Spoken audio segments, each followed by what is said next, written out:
একটি কাঁচের পাত্রে 67 ডিগ্রি সেলসিয়াস উষ্ণতায় বায়ু আছে। চাপ অপরিবর্তিত রেখে উষ্ণতা বৃদ্ধি করা হলে ওই কোন উষ্ণতায় অংশ বাতাস বেরিয়ে 1/3 অংশ বাতাস বেরিয়ে যাবে। আচ্ছা, আমাদের বলেছে যে 67 ডিগ্রি সেলসিয়াস উষ্ণতায়, মানে T1 সমান ধরলাম যে 67 ডিগ্রি সেলসিয়াস। চাপ অপরিবর্তিত, মানে চাপের কোনো পরিবর্তন করব না। P1 এদিকে হচ্ছে P2 সমান P রয়েছে, কোনো পরিবর্তন নেই। উষ্ণতা বৃদ্ধি করা হয়েছে।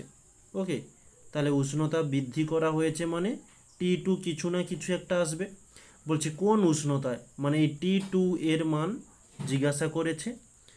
তারপরে বলছে বাতাস বেরিয়ে 1/3 অংশ বাতাস বেরিয়ে গেল। তাহলে বাতাস বেরিয়ে গেছে মানে কি, আয়তনের কথা বলছে। আমাদের প্রথমে আয়তন ধরলাম V1 সমান V, তাহলে V2 সমান হয়ে যাবে কি, বেরিয়ে গেছে মানে মাইনাস করে দেব, এই তো। কিন্তু এখানে তা হবে না। এখানে একটা কথা বলেছে যে উষ্ণতা বৃদ্ধি করলে, যখন এই উষ্ণতা বৃদ্ধি করে দিয়েছি তখন এই 1/3 অংশ যে বেরিয়ে গেছে ওটা এসে আবার যোগ হয়ে যাবে। তাহলে আমরা প্রথমেই যোগটা দিয়ে দিলাম। তাহলে আগে আয়তন কত ছিল, V, তার সঙ্গে V এর 1/3 অংশ বেরিয়ে গেছে, মানে ওটা আবার এসে যোগ হয়েছে। কেন যোগ হয়েছে করলাম, এই যে উষ্ণতা বৃদ্ধি হয়েছে। যদি উষ্ণতা হ্রাস হতো তাহলে কিন্তু আমরা এখানে মাইনাস করে দিতাম। ওকে, এবার এটা আমরা সলিউশন করব। V প্লাস একে আমরা লিখতে পারি V/3। এটা যদি আমরা লসাগু করে থাকি যে 3V প্লাস V সমান 4V/3।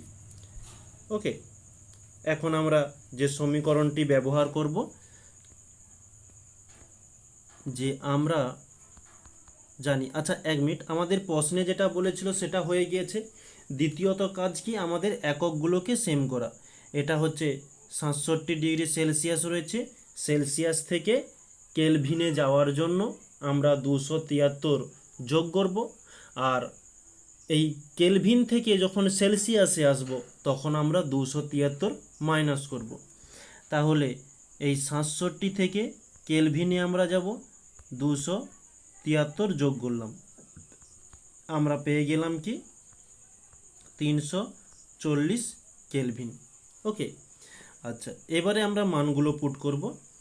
যে V1 T1 এটা হচ্ছে আমাদের সমীকরণ আর কি, V2 T2 কোনাকোনি গুণ দিয়ে দিই, V1 T2 এই যে কোনাকোনি দিয়ে দিলাম। আবার এদিকেও একই রকমের T1 V2। এখন আমরা মানটা কার নির্ণয় করব, T2 এর মান নির্ণয় করব। তাহলে আমরা লিখতে পারি T2 সমান T1 V2 বাই V1। এই V1 এদিকে গুণ আকারে ছিল, অপোজিটে গেলে ভাগ করে দিয়েছি। তাহলে T2 সমান T1 এর মান কত, যেটা আমরা কেলভিনে নিয়ে গিয়েছি 340, প্লাস V2 এর মান কত 4V/3। নেক্সট বলেছে V1 এর মান V। ওকে, এবারে নিচের V উপরের V কেটে গেল। ও আচ্ছা, আমরা এখানে যোগ চিহ্ন দিয়ে দিলাম, এটা হচ্ছে গুণ হবে আর কি। আচ্ছা, নিচের V উপরের V কেটে গেল। তাহলে এখন ক্যালকুলেশন করলে কাটাকাটি তো যাচ্ছে না, 4 0 0, 4 4 16 6, হাতে থাকলো 1, 4 3 12 13। ওকে, 1360। একে আমরা 3 দিয়ে ভাগ করলে আমরা পাচ্ছি 453.33 হয়ে চলে যাবে। আমরা একে 34 করে দিলাম, এত কেলভিন। T2 এর মান কেলভিনে বেরিয়েছে। এবার কেলভিন থেকে যদি আমরা সেলসিয়াসে নিয়ে যাই তাহলে কি করব, যেটা আমরা প্রথমেই বলেছিলাম